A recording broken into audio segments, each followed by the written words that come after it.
There likely is no God.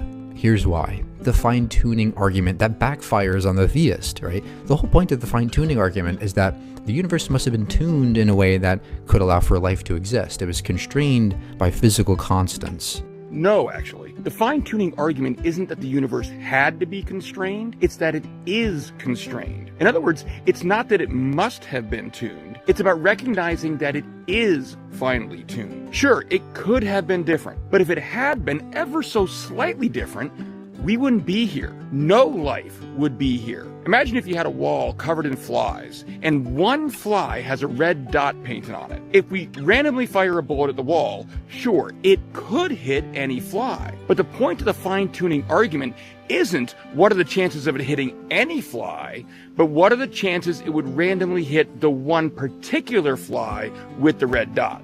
But that's the entire antithesis of what God is all about. He's all powerful. He is beyond physics. He can control physics. And so God could make not only life emerge with any universal laws of physics. Again, no. I mean, first off, the fine-tuning argument isn't really about the laws per se. It's about the constants and the initial conditions of the universe. That may seem nitpicky, but it does tend to show that maybe you haven't fully understood the fine-tuning argument. Second, you don't seem to understand what it means to say God is omnipotent. Saying God is all-powerful just means there's no limit to his power. So there's nothing that can be done with pure power that God doesn't have the power to do. But that doesn't mean he can do literally anything. There are plenty of things we can think up in our mind, but that aren't logically possible to do, no matter how much power someone has. It doesn't matter how strong you are, for example, you'll never be able to make a square circle or a married bachelor.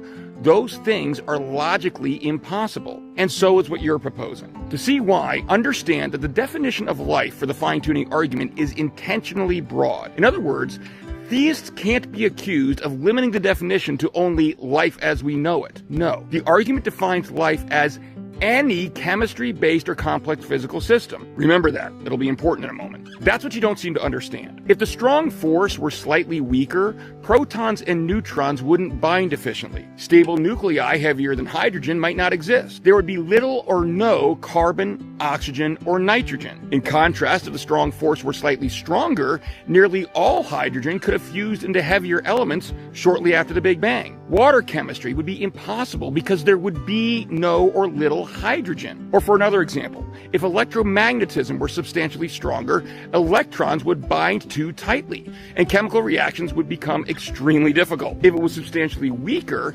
atoms wouldn't hold together effectively. So while it sounds simple to just say God could create a life-permitting universe with any laws of physics, what you're really arguing is that God could make chemistry-based systems without chemistry.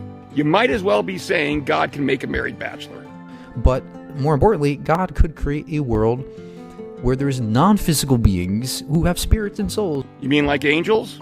Yeah, I think he did that. And can actually go through the same experiences we have. Could a purely spiritual being taste? Could a purely spiritual being enjoy a loving embrace? Yeah, I don't think you thought that one through very well. If not, even more different experiences than we have. And so God could have created a whole heck of a lot more universes with non-physical beings that go through far more complicated experiences and far more enriching experiences than we do on this planet, who are constrained by physical laws. There is so much wrong here. First, God did create spiritual beings. They're called angels. Second, according to Christian theology, we are both physical and spiritual beings. Your whole argument acts as if we're just physical, but that's your naturalistic assumption showing. In fact, according to Christianity, God gave us the best of both worlds. You act like there aren't any advantages to having a physical body that a spiritual being wouldn't have. I guess you've never tasted a really good piece of cuisine or enjoyed a loving hug or gentle touch. It's just plain naive to act as if a purely spiritual being is somehow per se superior to a physical one. In fact, God made us both physical and spiritual, so we can enjoy all the advantages of each. Even our eternal life will involve reuniting our souls with a perfected physical body, because God knows that having both offers us so much more fulfillment than just one or the other. But most importantly, you kind of lost all sense of logic along the way. Let me ask you a question. If I show you a go-kart with 4 wheels attached, 2 axles, all bound to a wooden frame that contains a seat that's just perfectly sized for a human child and, steering wheel controlling the movement of those 2 front wheels, are you going to look at that and think it just happened to come about through purely natural processes the same way as a rock or a tree? No. Any intelligent person would immediately recognize that it was designed and created by a person, by an intelligent mind. Now, do we in any way negate that conclusion by saying, but an intelligent mind could have created a full-fledged automobile powered by a combustion engine? Any fair-minded person would see that that is just downright foolishness. The fact that something could have been done differently doesn't erase our ability to recognize that the way it was done obviously required intelligence. Look, not to put it too bluntly, but the pretty obvious response to your whole argument that God could have created other universes is, so what? The fact that he could have made other universes doesn't eliminate the fact that this universe, the one he did create, obviously required an intelligent mind to create it. Even if we assume that God's omnipotence was capable of making life with any old universal constants, which it wasn't. Even if we assume that a world of purely spiritual beings would be somehow superior to one with combined physical and spiritual beings, it wouldn't. Your argument still fails. Newsflash, just because an intelligent agent is capable of doing something doesn't mean he will always choose to do that thing. God can choose to do things however he wants. Just like you can choose to make a peanut butter and jelly sandwich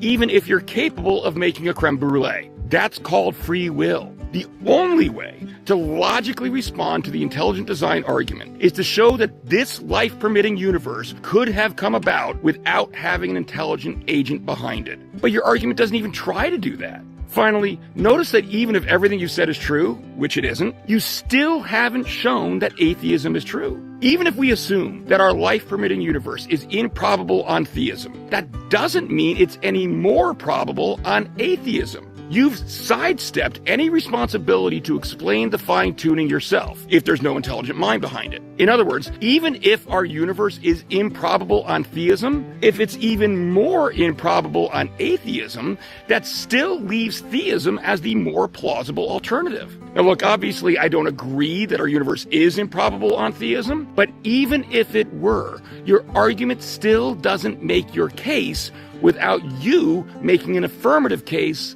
not just a negative one. God bless.